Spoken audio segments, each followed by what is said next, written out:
Hi and welcome. I have already made videos explaining what this is, the K&N filter, and how to wash it, and in that video I'll also explain that you should let it dry on naturally, no compressed air that could damage the mesh and so on.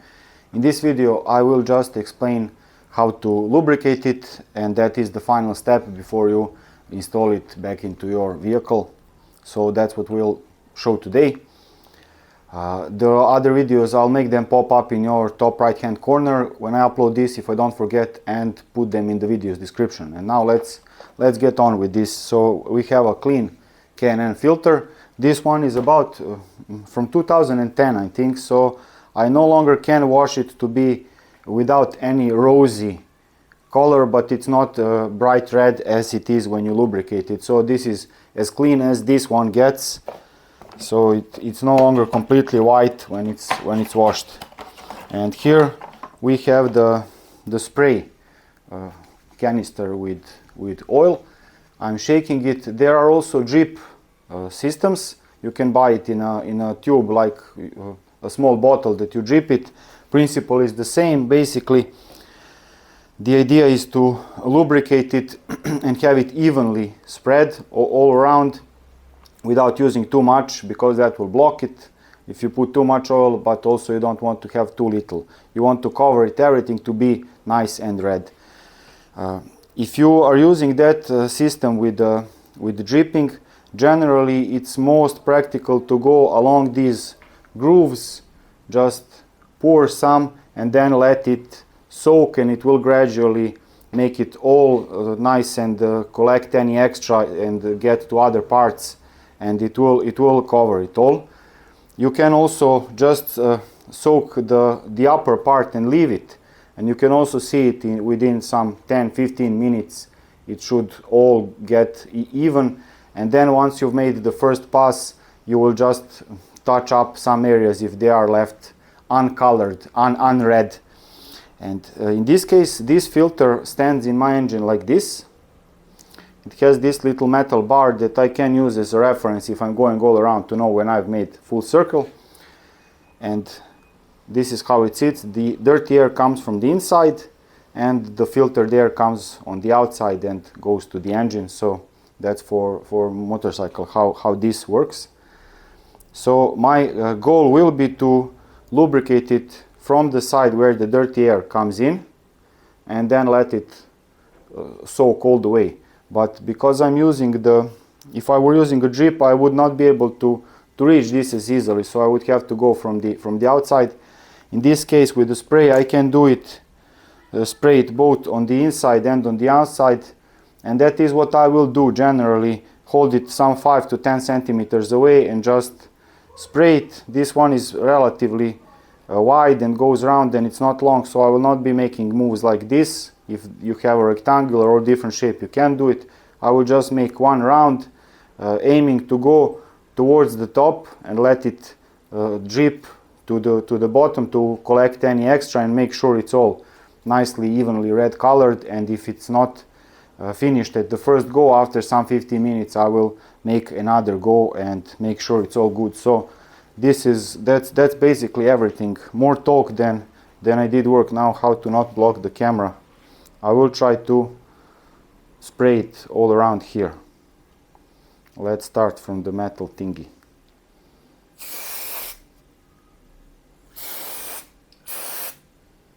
There, I've made one circle, and I will do it also on the outside, aiming more towards the top as it stands now.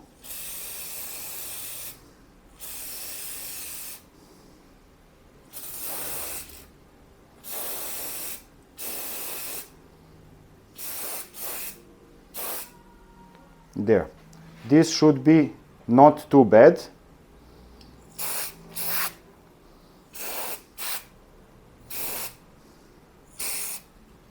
And I will just leave it like this for about 15 minutes, and then see where I need to add a bit more and do it in a few goes. So we'll just let it sit, and after we've done that, I will take a rag and wipe off any excess, like you can see here, to not make a needless mess. So that's the whole idea.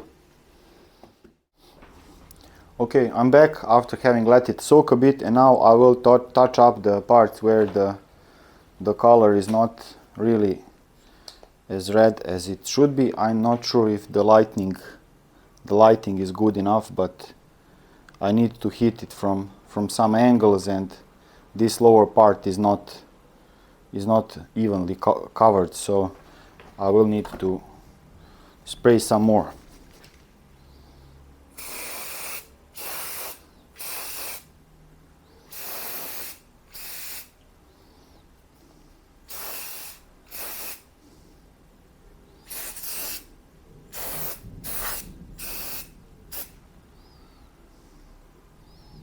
Okay, I will leave it again because I don't want to overdo it, and I think that this in the second pass, after the second pass, should be enough. Okay, it looks good now.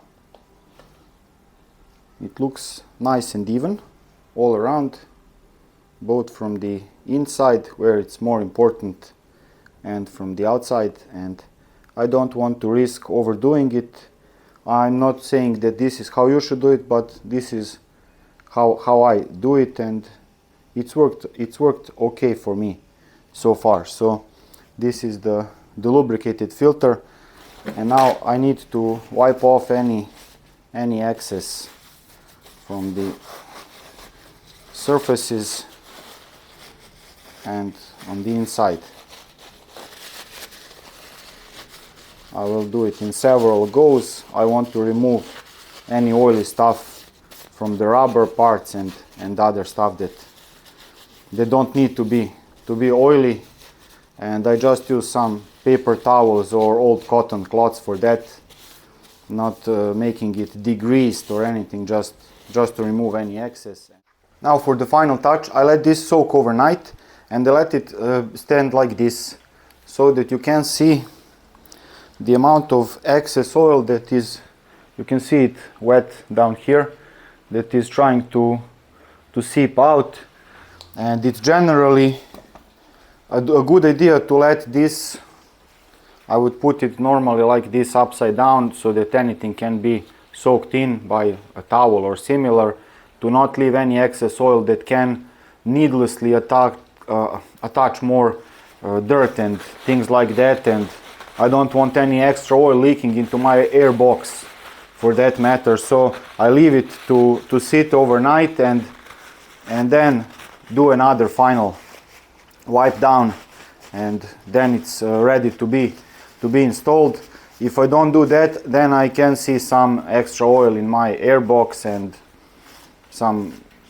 take some time to clean it off. So this is a better procedure. So right now I would leave it standing upside down for overnight, to make sure that everything extra can easily seep out, give it a wipe, and then close up my motorcycle and put this back in, and it's ready to go. So it does take some time, at least in practice, in my experience. It's not very practical.